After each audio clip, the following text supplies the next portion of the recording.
আসসালামু আলাইকুম। আমি এসেছি বাংলাদেশের জেলা দক্ষিণের কক্সবাজার লাস্ট শাহপুরে, যেটা আমাদের বাংলাদেশ সীমানা। এই যে এগুলা,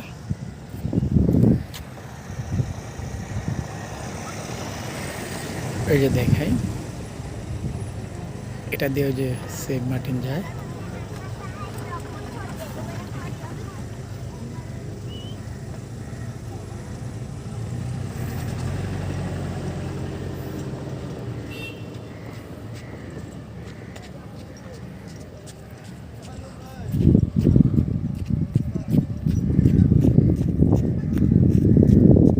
মায়ানমারের পাশে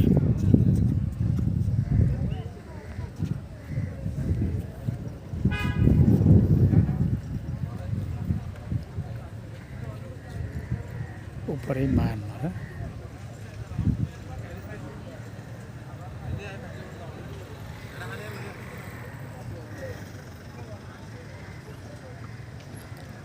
দেশের সীমানার উপরে ওই যে এখনো আগুন। আসলে আমার ক্যামেরা অত দূর যাবে না, বিডিআররা একটু সামনে যেতে বলছিলাম, বলে যে ভাই ওদিকে যায়েন না, ধোঁয়া উঠতেছে, বাড়ি ঘরে যে আগুন লাগাইছে দেখা যায়।